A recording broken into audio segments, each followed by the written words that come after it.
여러분, 오늘 아침에 하품 몇 번 하셨습니까? 한두 번이요? 아니면 자꾸만 나와서 멈출 수가 없으셨나요? 만약 후자라면 오늘 제가 드리는 말씀을 끝까지 들어주셔야 합니다. 왜냐하면 그 하품이 단순한 졸음이 아닐 수 있기 때문입니다. 저는 30년 넘게 환자를 봐왔습니다만 뇌경색으로 쓰러진 환자분들께 여쭤보면 열에 7은 이렇게 말씀하십니다. 선생님, 그러고 보니 며칠 전부터 하품이 이상하게 많이 나왔어요.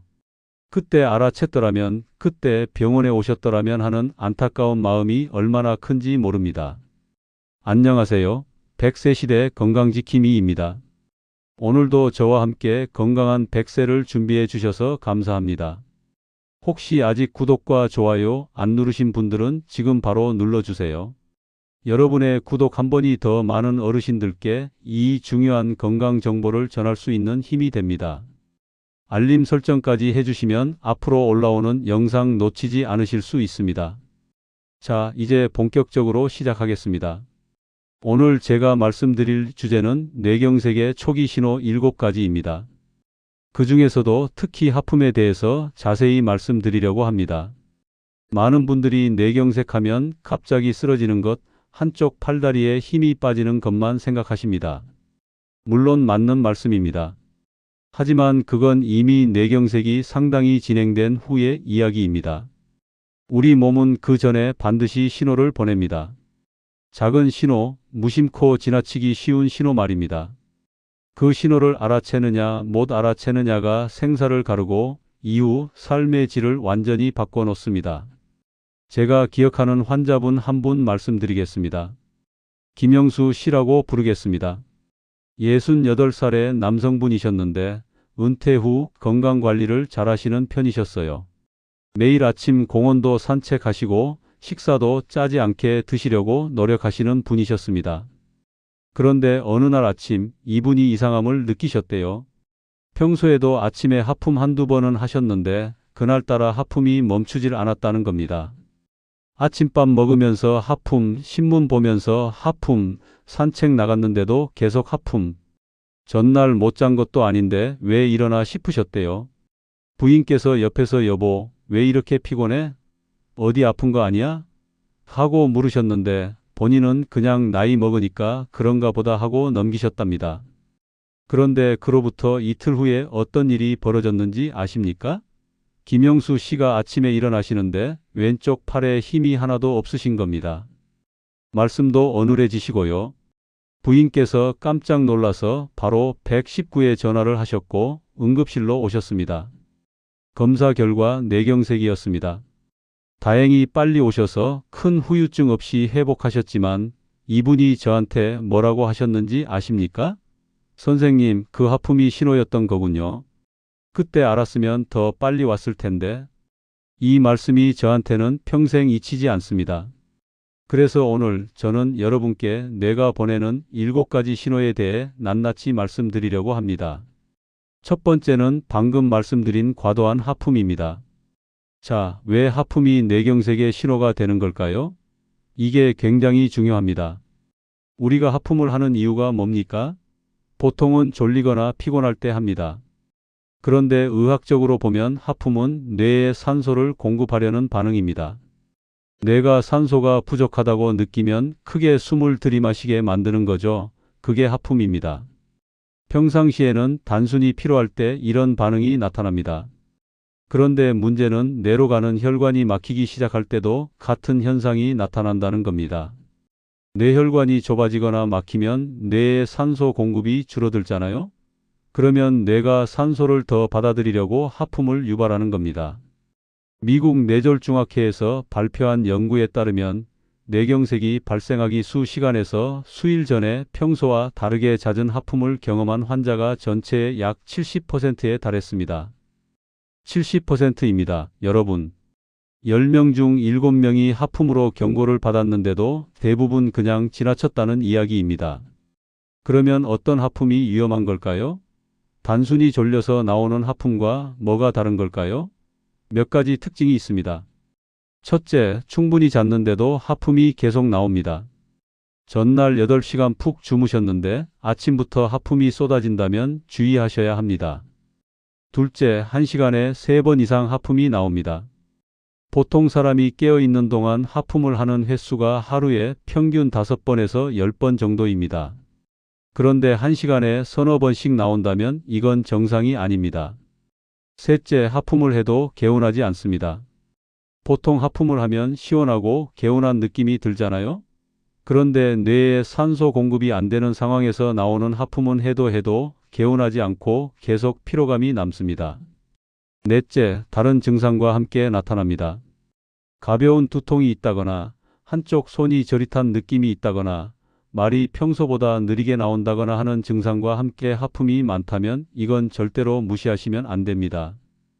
여러분, 우리 몸은 정말 신비롭습니다. 어딘가에 문제가 생기면 반드시 신호를 보냅니다. 다만 우리가 그 신호를 알아듣지 못하는 것뿐입니다. 하품이라는 사소한 증상이 뇌경색의 전조 증상이 될 수 있다는 사실 오늘 꼭 기억해 주십시오. 그리고 주변에 어르신들 계시면 이 영상 꼭 공유해 주세요. 하품 이야기는 여기까지 하고 다음으로 두 번째 신호에 대해 말씀드리겠습니다. 두 번째 신호는 갑자기 찾아오는 심한 두통입니다. 여러분, 두통 한 번도 안 겪어보신 분 계십니까? 아마 거의 없으실 겁니다. 우리가 살면서 두통은 정말 흔하게 겪는 증상이잖아요. 피곤하면 머리 아프고 스트레스 받으면 머리 아프고 잠을 못 자도 머리가 아픕니다. 그래서 두통이 오면 대부분 또 그러려니 하고 진통제 한 알 드시고 넘기십니다. 저도 그 마음 충분히 압니다. 하지만 오늘 제가 말씀드리는 두통은 평소의 두통과는 다릅니다. 뇌경색의 전조로 나타나는 두통은 특징이 분명합니다. 제 환자분 중에 박순자 씨라는 73살 여성분이 계셨습니다. 이분은 평소에 편두통이 좀 있으셨어요. 그래서 두통에 익숙한 분이셨습니다. 약도 늘 가지고 다니시고 머리 아프면 약 드시고 쉬시면 낫는다는 걸 본인이 잘 알고 계셨죠. 그런데 어느 날 오후에 갑자기 머리가 아프기 시작했는데 이분 표현으로는 평생 이런 두통은 처음이었다고 합니다. 머리 한쪽이 망치로 때리는 것처럼 아픈데 평소 편두통과는 차원이 달랐대요. 게다가 진통제를 드셨는데도 전혀 효과가 없었습니다. 보통 편두통이나 긴장성 두통은 진통제 먹고 한 30분에서 1시간 지나면 좀 누그러지잖아요? 그런데 이분은 2시간이 지나도 가라앉질 않았습니다. 오히려 더 심해지는 것 같았대요. 다행히 이분 며느리가 의료인이셨어요. 시어머니 상태가 이상하다 싶어서 바로 응급실로 모시고 오셨습니다. 검사해 보니까 뇌혈관 한 곳이 상당히 좁아져 있었고 그로 인해 뇌압이 올라간 상태였습니다. 조금만 더 늦었으면 완전히 막혀서 큰 뇌경색으로 이어질 뻔했습니다. 지금 박순자 씨는 약물 치료와 생활 습관 교정으로 잘 관리하고 계십니다. 며느리분께 정말 감사해야 할 일이죠. 자, 그러면 어떤 두통이 위험한 두통일까요? 첫째, 갑자기 시작됩니다. 서서히 아파오는 게 아니라 갑자기 확 아파옵니다. 마치 머리에 벼락이 친 것처럼요. 의학에서는 이걸 벼락두통이라고 부르기도 합니다. 둘째, 지금까지 경험한 두통 중 가장 심합니다. 본인 인생에서 최악의 두통이다 싶으면 절대 그냥 넘기시면 안 됩니다. 셋째, 진통제가 듣지 않습니다. 평소에 먹던 약이 전혀 효과가 없다면 단순한 두통이 아닐 가능성이 높습니다. 넷째, 메스꺼움이나 구토가 동반됩니다. 두통이 심하면서 속이 울렁거리고 토할 것 같은 느낌이 함께 온다면 이건 뇌압이 올라갔다는 신호일 수 있습니다. 세 번째 신호로 넘어가겠습니다. 바로 한쪽 손이나 발의 저림과 무감각입니다. 이것도 굉장히 흔한 증상이죠. 오래 앉아 있으면 다리 저리고 팔 베고 자면 손 저리고요. 그래서 이것도 대수롭지 않게 넘기시는 분들이 많습니다. 하지만 뇌경색 전조로 나타나는 저림은 자세 때문에 생기는 저림과는 확연히 다릅니다. 자세 때문에 생기는 저림은 뭡니까? 혈액순환이 잠깐 안 돼서 생기는 거잖아요. 그러니까 자세를 바꾸거나 움직이면 금방 풀립니다. 다리 저려서 일어나 걸으면 몇 분 안에 괜찮아지죠. 그런데 뇌경색 전조로 오는 저림은 자세를 바꿔도 안 풀립니다. 그리고 중요한 특징이 있어요. 바로 한쪽에만 나타난다는 겁니다. 왼손만 저리다거나 오른발만 감각이 이상하다거나 하는 식으로요. 왜 그러냐면 우리 뇌는 좌우가 교차로 몸을 관장하기 때문입니다. 왼쪽 뇌에 문제가 생기면 오른쪽 몸에 증상이 나타나고 오른쪽 뇌에 문제가 생기면 왼쪽 몸에 증상이 나타납니다. 그래서 양쪽이 동시에 저린 건 뇌 문제일 가능성이 낮고 한쪽만 저린 건 뇌를 의심해 봐야 합니다. 이정호 씨라는 65살 남성분 이야기를 해드리겠습니다. 이분은 퇴직하시고 바둑을 즐기셨어요. 동네 경로당에서 매일 바둑 두시는 게 낙이셨는데 어느 날 바둑을 두시다가 왼손에 바둑돌 쥐는 감각이 이상하더랍니다. 손이 저린 것 같기도 하고 감각이 둔한 것 같기도 하고요. 처음에는 바둑을 너무 오래 둬서 그런가 보다 하셨대요. 그런데 집에 가서 저녁 먹으려고 숟가락을 드시는데 왼손에 힘이 잘 안 들어가는 겁니다. 숟가락이 자꾸 떨어지려고 해요. 그때서야 이분이 무언가 심상치 않다는 걸 느끼셨습니다. 다행히 이분 아들이 아버지 내일까지 기다리지 말고 지금 응급실 가자고 강하게 말씀드렸고 그날 밤 바로 병원에 오셨습니다. 검사 결과 오른쪽 뇌에 작은 혈전이 생겨서 혈류가 감소한 상태였습니다. 일과성 뇌허혈 발작이라고 하는데요. 쉽게 말해서 뇌경색의 전 단계입니다. 바로 치료를 시작해서 완전한 뇌경색으로 진행되는 걸 막을 수 있었습니다. 이정호 씨는 지금도 경로당에서 바둑을 두고 계십니다. 아들분 덕을 톡톡히 보신 거죠. 네 번째 신호는 말이 어눌해지거나 말을 이해하기 어려워지는 것입니다. 이걸 의학 용어로 실어증이라고 합니다. 갑자기 말이 잘 안 나오거나 말은 하는데 발음이 꼬이거나 상대방 말을 이해하기 어려워지는 증상입니다. 이게 나타나면 뇌의 언어 중추에 문제가 생겼다는 의미입니다.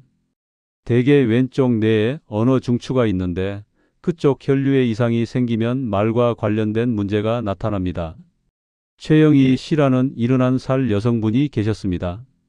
이분은 매주 교회 성가대에서 노래를 부르시는 분이셨어요. 목소리도 좋으시고 말씀도 또박또박 잘하시는 분이셨는데 어느 주일 예배 후에 이상한 일이 있었습니다.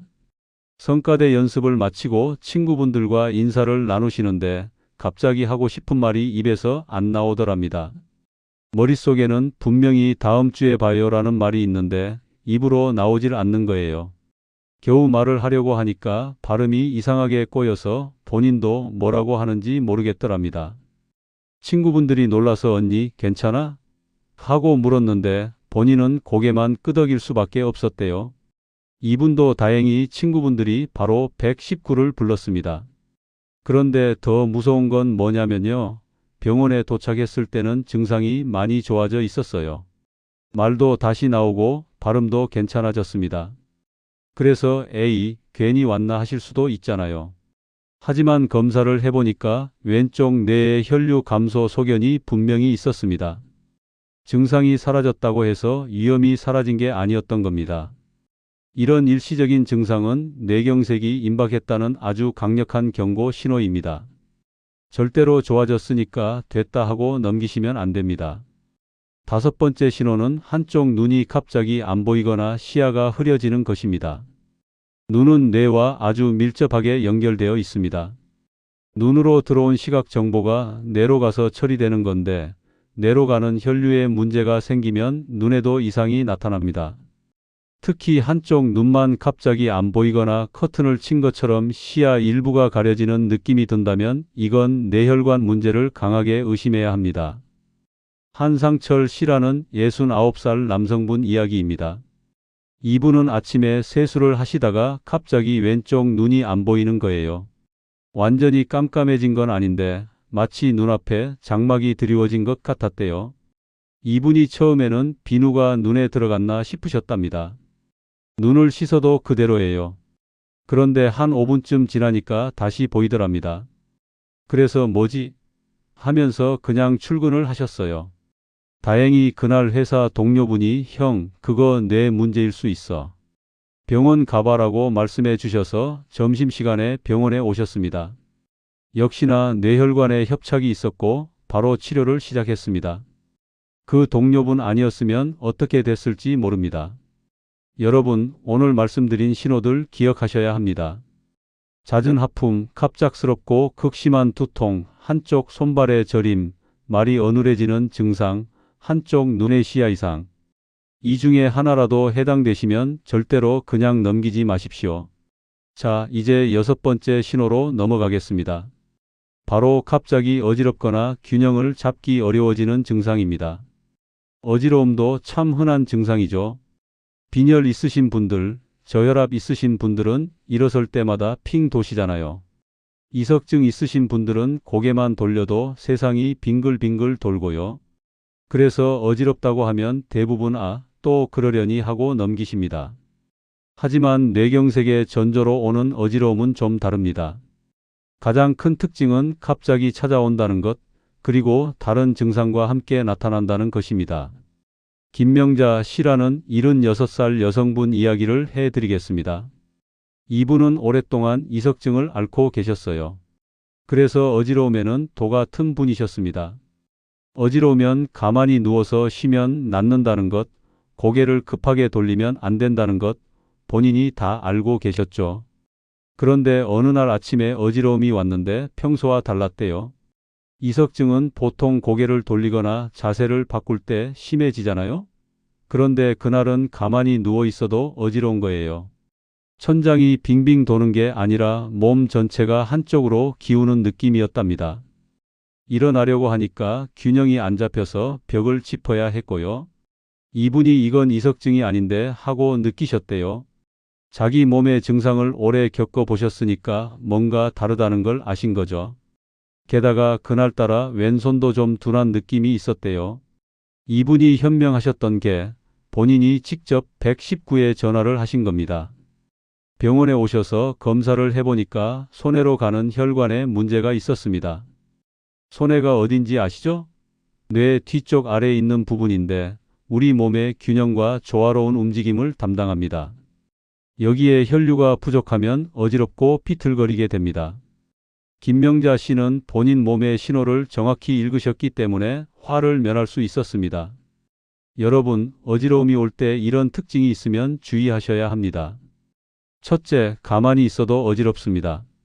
자세를 바꾸거나 움직여서 생기는 어지러움이 아니라 가만히 있어도 계속 어지럽다면 뇌를 의심해야 합니다.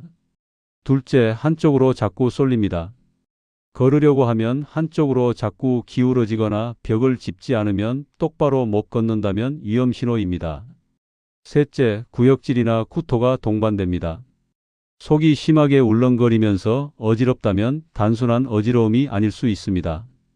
넷째, 다른 신경학적 증상이 함께 나타납니다.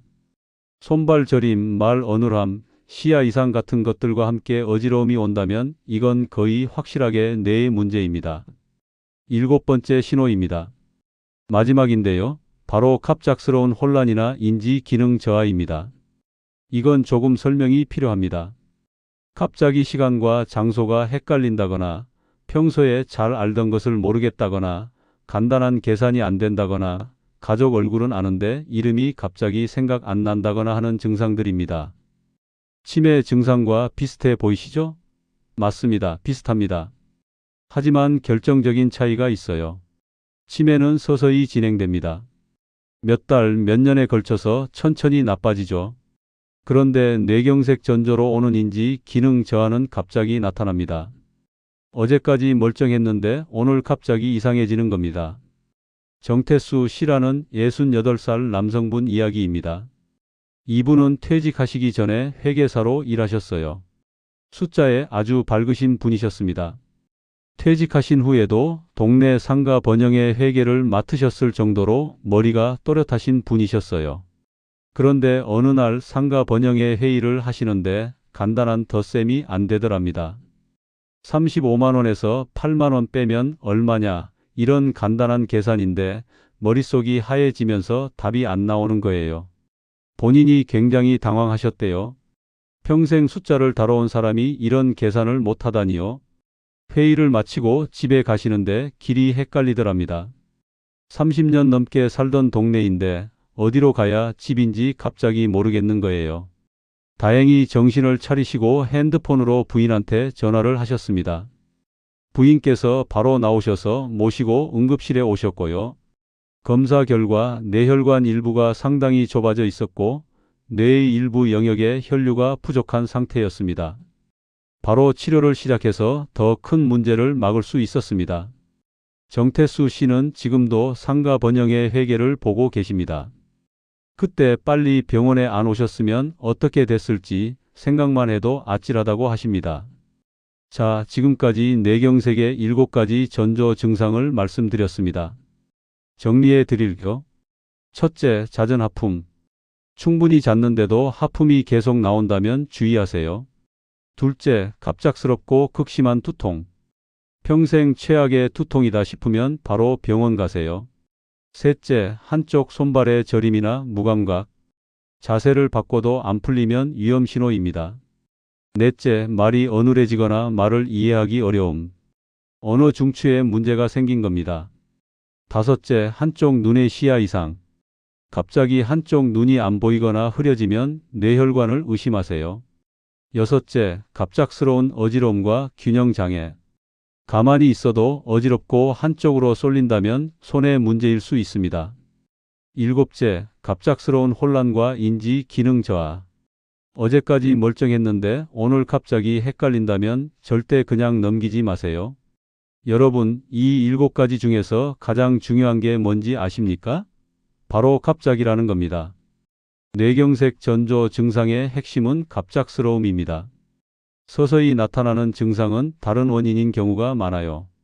하지만 갑자기 나타나는 증상, 어제까지 없던 증상이 오늘 갑자기 생겼다면 그건 뇌가 보내는 긴급 신호입니다. 이럴 때 좀 있으면 낫겠지 하고 기다리시면 안 됩니다. 뇌세포는 한번 죽으면 다시 살아나지 않습니다. 뇌경색이 발생하면 1분에 약 190만 개의 뇌세포가 죽는다고 합니다. 1분에 190만 개입니다. 그래서 뇌경색은 시간과의 싸움입니다. 골든타임이라는 말 많이 들어보셨죠? 뇌경색의 골든타임은 보통 3시간에서 4시간 반 정도로 봅니다. 이 시간 안에 적절한 치료를 받으면 후유증을 최소화할 수 있습니다. 그런데 문제는 뭐냐면요. 많은 분들이 이 골든타임을 집에서 기다리다가 놓친다는 겁니다. 좀 있으면 낫겠지, 자고 일어나면 괜찮아지겠지, 내일 병원 가봐야지 하시다가 골든타임을 놓치십니다. 제발 그러지 마십시오. 조금이라도 이상하다 싶으면 바로 119에 전화하세요. 괜히 갔다가 아무것도 아니면 어쩌냐고요? 아무것도 아니면 다행인 겁니다. 최소한 그게 아니라는 걸 확인했으니까요. 괜히 갔다 온 게 아니라 안심을 확인하고 온 겁니다. 그런데 만약 진짜 뇌경색 전조인데 안 갔다면요? 그건 되돌릴 수 없는 후회가 됩니다.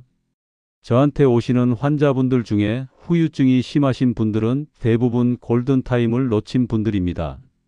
반신마비가 와서 평생 휠체어를 타셔야 하는 분, 말을 못하게 되신 분, 치매로 진행되신 분. 이분들 뵐 때마다 저는 가슴이 아픕니다. 조금만 더 빨리 오셨으면 이렇게까지 안 됐을 텐데요. 그래서 제가 이렇게 유튜브에서도 말씀드리는 겁니다. 한 분이라도 더 이 정보를 아시고 한 분이라도 더 골든타임 안에 병원에 오실 수 있도록요. 자, 이제 가장 중요한 이야기를 드리겠습니다. 바로 뇌경색을 예방하는 방법입니다. 전조 증상을 알아채는 것도 중요하지만 애초에 뇌경색이 생기지 않도록 예방하는 게 더 좋잖아요. 뇌경색은 어느 날 갑자기 하늘에서 뚝 떨어지는 병이 아닙니다. 오랜 시간에 걸쳐서 뇌혈관이 조금씩 좁아지고 혈액이 끈적해지고 혈전이 생기면서 결국 터지는 겁니다. 그 과정을 막을 수 있다면 뇌경색도 막을 수 있습니다. 첫 번째로 말씀드리고 싶은 건 혈압 관리입니다. 고혈압은 뇌경색의 가장 큰 위험 요인입니다.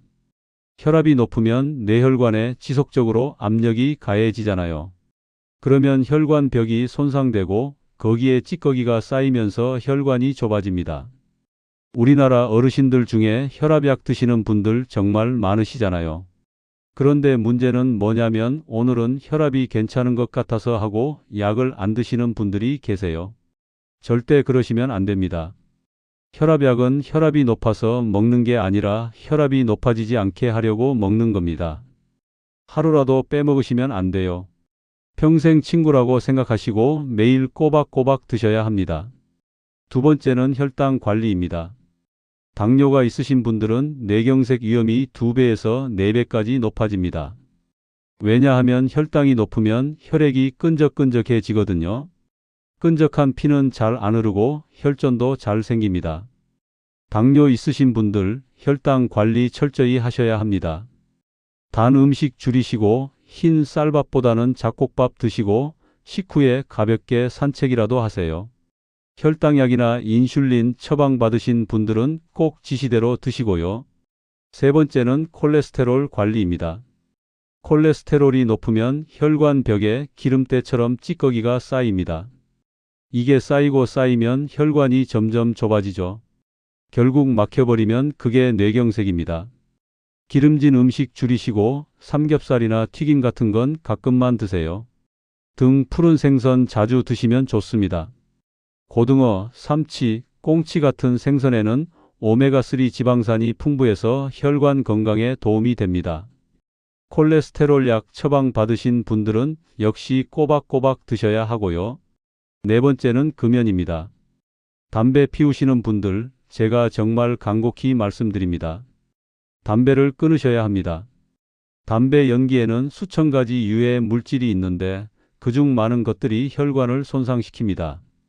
담배를 피우면 혈관이 수축하고 혈압이 올라가고 혈액이 끈적해지고 혈전이 잘 생깁니다. 뇌경색의 위험을 직접적으로 높이는 거예요. 오래 피우셨던 분들도 지금 끊으시면 효과가 있습니다. 금연 후 5년이 지나면 뇌경색 위험이 비흡연자 수준으로 떨어진다는 연구도 있어요. 늦지 않았습니다. 오늘부터 끊으세요. 다섯 번째는 절주입니다. 술은 적당히 드시면 혈액순환에 도움이 된다는 말도 있지만 문제는 적당히가 잘 안 된다는 거예요. 과음하시면 혈압이 급격히 올라가고 심장 박동이 불규칙해지면서 혈전이 생기기 쉬워집니다. 특히 우리나라 술 문화가 한번 마시면 많이 마시잖아요. 그게 뇌혈관에는 아주 안 좋습니다. 드시더라도 하루에 한두 잔 이내로 줄이시고 일주일에 최소 이틀은 술 안 드시는 날을 만드세요. 여섯 번째는 규칙적인 운동입니다. 운동은 혈압을 낮추고 혈당을 조절하고 콜레스테롤을 개선하고 체중을 관리하는 데 다 도움이 됩니다. 뇌경색 예방에 이보다 좋은 게 없어요. 그렇다고 무리하게 운동하시라는 게 아닙니다. 어르신들은 관절도 안 좋으신 분들 많으시잖아요. 무리하시면 다치십니다. 걷기가 가장 좋습니다. 하루에 30분 정도 빠르게 걷기, 일주일에 5번 정도면 충분합니다. 날씨 좋은 날 공원에서 산책하시는 것도 좋고 비 오는 날은 집에서 제자리 걸음이라도 하세요. 꾸준히 하시는 게 중요합니다. 일곱 번째는 충분한 수분 섭취입니다. 물을 잘 안 드시는 어르신들 많으세요. 목이 안 마르다고 화장실 자주 가기 싫다고 물을 안 드시는 분들 계시는데 이게 뇌경색 위험을 높입니다. 수분이 부족하면 피가 진해지거든요. 진한 피는 잘 안 흐르고 혈전도 잘 생깁니다. 특히 아침에 일어나셨을 때가 가장 위험합니다. 자는 동안 8시간 가까이 물을 안 드시잖아요. 그래서 아침에 뇌경색이 많이 발생하는 겁니다. 아침에 일어나시면 먼저 미지근한 물 한 잔 드세요. 하루에 6잔에서 8잔 정도 드시면 좋습니다. 그리고 마지막으로 정기검진 꼭 받으세요. 1년에 한 번은 건강검진 받으시고 혈압, 혈당, 콜레스테롤 수치 확인하세요. 뇌혈관 상태가 궁금하시면 뇌 MRI나 MRA 검사를 받아보실 수도 있습니다. 보험 적용이 안 돼서 비용이 좀 들긴 하지만 한번 찍어보시면 본인 뇌혈관 상태를 정확히 알 수 있습니다. 문제가 있으면 미리 대비할 수 있고요. 저는 60 넘으신 분들께는 한 번쯤 찍어보시라고 권해드립니다. 여러분, 오늘 정말 긴 이야기를 해드렸습니다. 뇌경색의 7가지 전조 증상, 잦은 하품, 갑작스러운 극심한 두통, 한쪽 손발의 저림, 말이 어눌해지는 증상, 한쪽 눈의 시야 이상, 갑작스러운 어지러움과 균형 장애, 갑작스러운 혼란과 인지 기능 저하. 이 7가지 꼭 기억해 주세요. 그리고 이런 증상이 갑자기 나타나면 절대로 기다리지 마시고 바로 119에 전화하세요. 골든타임 놓치시면 평생 후회하십니다. 저는 30년 넘게 환자분들을 봐오면서 뇌경색으로 쓰러지신 분들을 정말 많이 봤습니다.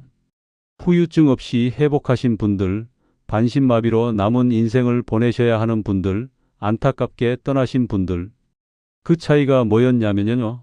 결국 얼마나 빨리 병원에 오셨느냐였습니다.